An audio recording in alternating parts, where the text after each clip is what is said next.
Gather around. It's time for the show to begin. Ladies and gentlemen, this is... Hey everyone, my name is Jason. Hi friends, it's Desiree Josen. Alright, there were so many matches this year that were just too much. So this won't be a shocker because we've had a handful of really awesome matches that we just can't stop talking about. How many times have these guys fought? Like it's been quite a bit. I've been saying this all year. They're just so great to watch. We saw the heel turn coming, and then when it happened, nice and bloody, both dramatic and beautiful. You are now entering the ring with Chutes and Ladders podcast. Here are your hosts, Desiree and Jason. Chutes and Ladders, AEW Full Gear Recap. What's going on, everyone? My name is Jason. Hey friends, it's Desiree Josen. Alright, Full Gear just went down, bodies flew, titles changed, surprises hit, and we're going to break it all down. Des, what are your initial thoughts? They ended with a bang, I will tell you that, and yeah, there was a bunch of surprises, a couple of title changes that we were not expecting, and that's true AEW fashion. Let's kick things off with Darby Allin versus Pac. Man, Pac just dropped Darby like a mixtape in the street. It was ruthless and unfiltered. Des, lock in. How do you grade this match, and what's your take?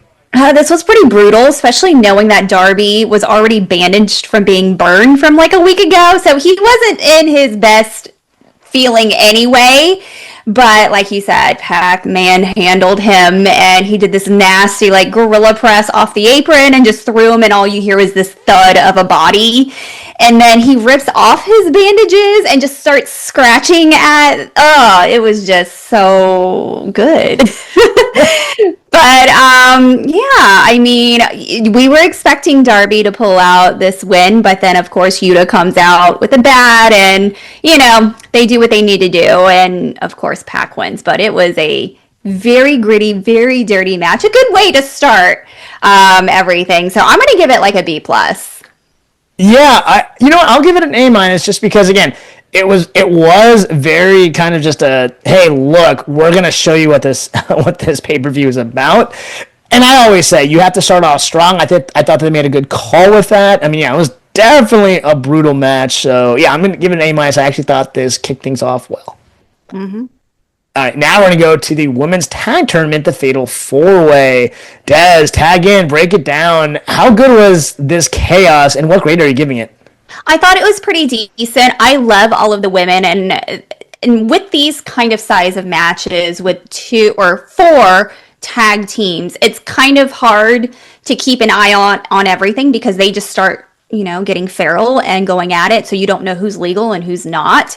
But pure entertainment. I know everyone was going after Tony and Mina, of course, but everyone had time to spotlight themselves. They did their round of finishers, and of course, our girls win. So, now they get to call the next stipulation of the semifinal match for the tag team title. So, I think we already know who's going to win, but it's fun to watch all of them try to beat them up. So yeah, Tony won, Mina too. Pure entertainment. I totally expected it. But I'm going to give it like a B, just because I got lost in the mix a little bit. Yeah, same here. It was a solid match. Look, our girl won, yeah. So all good. We, just like you said, we have a feeling we know who's going to win the next match. But yeah, it was good. It was definitely interesting. There aren't that many women Fatal 4-Way tag matches, so this was definitely an interesting way to kind of go. But so for that, I'll give it an A for creativity. But overall, the match, yeah, I would say a B, fair grade. Yeah. All right, now we got a tag team championship match: Brodita versus FTR. Wow, this was another one of those title changes that we were like, I did not necessarily see coming. Des, ride shotgun with me. How do you grade this match? What's your take on this and for future storylines? I don't hate it just because I said FTR was going to win. I'm starting to like them as, bad boys. And they hold the titles well. This one was actually really fun just because they're going after Brody, and Brody just like manhandles all of them. And the same with Bandito. He showed a lot of power, even like picking up Brody to like body slam him on top of the guys. So it was really good. It was a good amount of body work here. But yeah, I mean, I'm not surprised with FTR winning. I mean, I think they're a 3-time tag champ now for AEW. So, and they hit him with the, what is it called? It's, the Shatter Machine. So, yeah, not surprised. I'm okay with it. I'll give it like a B+. Okay, gotcha. Yeah, I think B's fine. To be honest, I didn't know which way it was going to go. I mean, I guess FTR winning is kind of cool. I have a feeling they're going to prolong the storyline, but yeah, no, I mean, overall, look, no complaints here. Yeah. All right, no holds barred. Jon Moxley versus Kyle O'Reilly. Listen, Mox came in swinging like no other, but you know what? Kyle O'Reilly wouldn't stop, and he was pretty rowdy himself. Dez, once this match settled in, what did you think of everything overall? What's your grade? I mean, they brought the silverware and everything ready for Thanksgiving, but they just you're just stabbing each other in the face with forks. What is up with this fork thing? I don't know. That's the first thing they go after. Jeez. But it was good. And then, of course, Mox goes in to bite him and scratch him. And you know what? Mox is just a different level of a hardcore wrestler at this point. I think he's made his own division with this.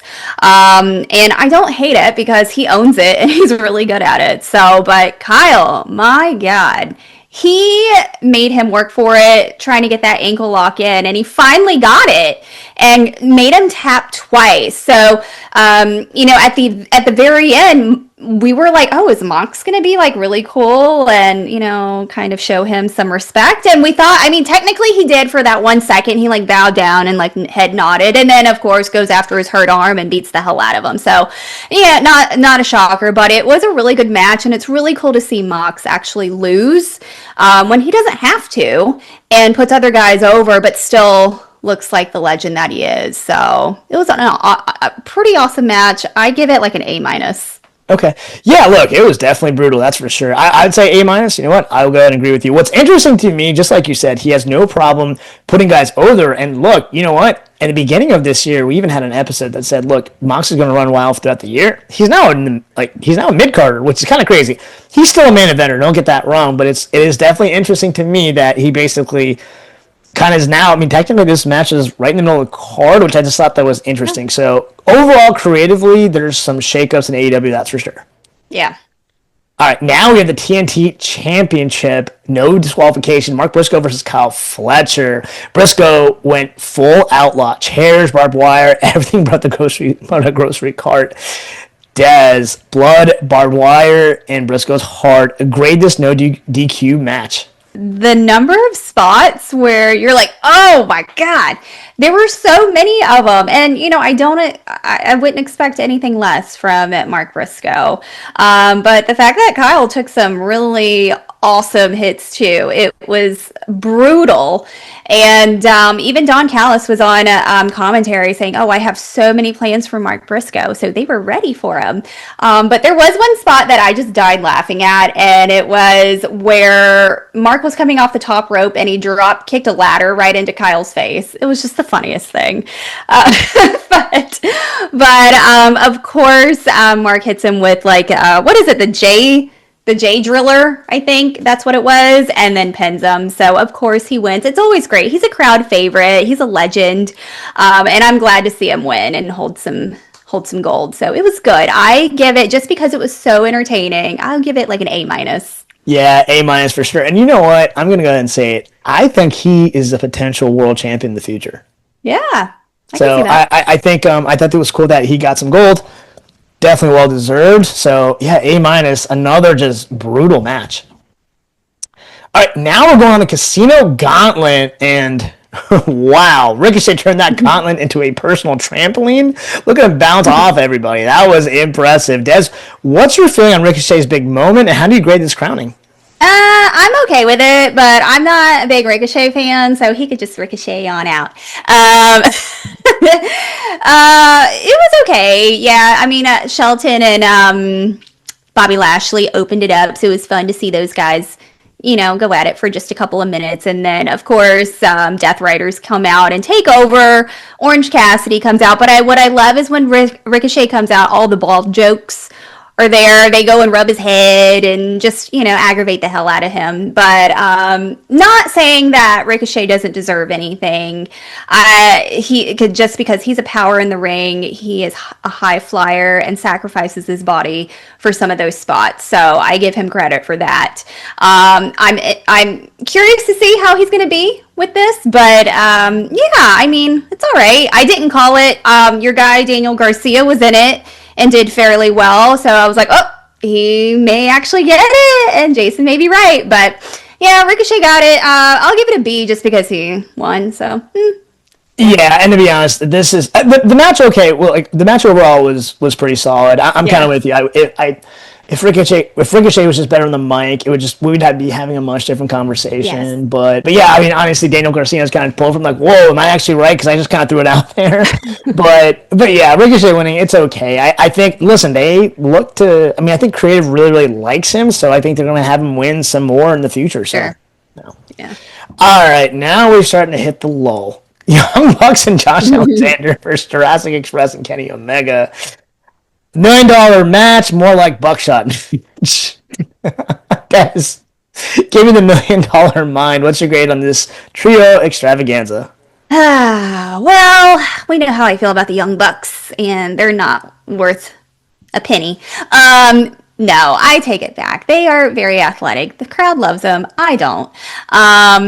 But it's cool to see them. And then with Josh Alexander, they have some good chemistry together. And plus with Jurassic Express and Kenny Omega, you really can't go wrong with this. And the fact that they won and they were expected to join the Don Callis family, and then as they're walking up, the family is actually beating up Kenny Omega, and they decide to leave the money, leave whatever offer that they're getting from Dawn, and then they join back to save Kenny and shake hands and hug, and then the Elite is back together. So obviously this is setting up the Elite versus the Don Callis family. So, I enjoyed it. At the very end, I was like, okay, all right, I get it. So that was a nice surprise. The crowd loves it. It's cool. So for that surprise, I'll give it like a B+. Yeah, I'll go to B. I'm just not a big fan of the $1 million storyline and such. Yeah, the ending kind of made up for a little bit, but yeah, I'll be. I'm ready to move on to the next match. Sure. All right, we got Chris Statlander versus Mercedes Moné. Another lull. Statlander climbed through so much, injured expectations, and she still walked out with gold. Dez fighting Hart, title on the line. Legend versus Rising Star. What's your grade for this match? Hey, my stat daddy came out looking good, rolling out of that spaceship with that really cool entrance. I love her. I think she's just so cool. And with Mercedes, she was going for number 14 of her titles, and like we said, over it. There's no need for anyone to hold that many titles. I feel like it just loses the fun of it. The I guess whatever the meaning behind of holding a title is. But you know what? This was surprisingly a lot better than I thought. Mercedes had a lot of control in this, and it looked like Chris had a hurt arm or forearm, and so that was something that was really focused on, which was really smart of Mercedes, was to just completely beat the hell out of that arm. But luckily, Chris hit her with the Saturday Night Fever and pinned her and retained, thank God. So all is well in the world, and Stat Daddy is number one still. So we'll go with, because she won, I'll give it like a B+. Yeah, and I was joking about just being low. I mean, it was actually a pretty decent match.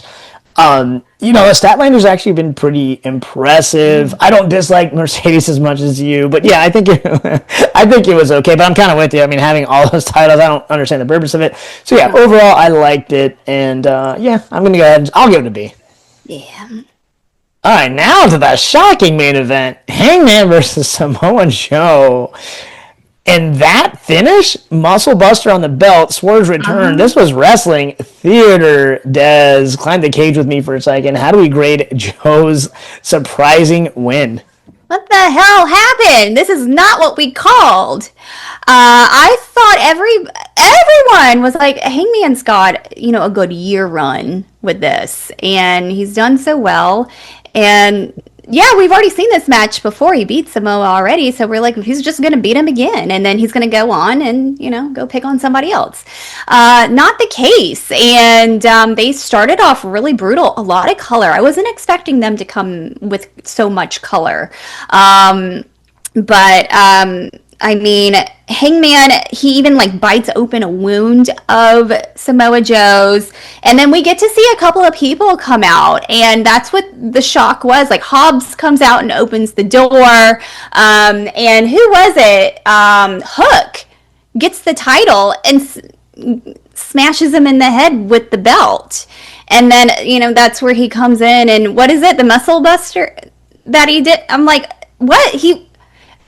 When I saw that, I was like, there's no way that he won, and he did. And then as he's walking up, we hear Swerve's music come out, and can we talk about how amazing Swerve is looking? The man is huge. He's a beast. And that's where we're ending, with Hangman and Swerve in the ring standing next to each other looking at Joe. So what's going to happen? But I love that Swerve is back. I hate that Hangman lost. But you know what? Maybe, he's the person who doesn't need a title. Maybe his character is better chasing the title. Who knows? So we'll see how this goes. It's going to be very interesting on Dynamite. So because of all of the twists and everything, and we weren't expecting it, I'm actually giving it an A. I'll give it a B. Just because Swerve came back. Yeah, okay. I mean, I guess that. I mean, listen, we all like Swerve. I kind of wanted Hangman to have a lengthy run. I don't understand giving the title back to Joe. It really didn't make any sense. Unless there's some behind the scenes issues with Hangman. That's usually when some stuff like this happens, so I don't know the answer to that. I don't know. Creatively, I don't know what AEW is doing right now, to be honest with you. I don't see Joe having a long run. I think he's eventually going to lose, probably a Swerve or someone else. Yeah, I mean, creatively, I really don't know what's going on. We originally thought that Mox was going to have the lengthy run, lost to Hangman. We thought he was going to have the lengthy run. Now he lost to Samoa Joe. I don't know what's going on, to be honest, creatively. It just doesn't make any sense to me right now. What I think is, I don't think Samoa is going to hold it very long. Yeah. I think he's literally just taking it, and then it's going to go to somebody else. I don't know, but we're so used to them hot potatoing those titles around because they can't make up their mind what they want to do storyline-wise. Yeah, fair enough. All right, and that being said, what are your final thoughts, and what's your final grade on this interesting pay-per-view? It was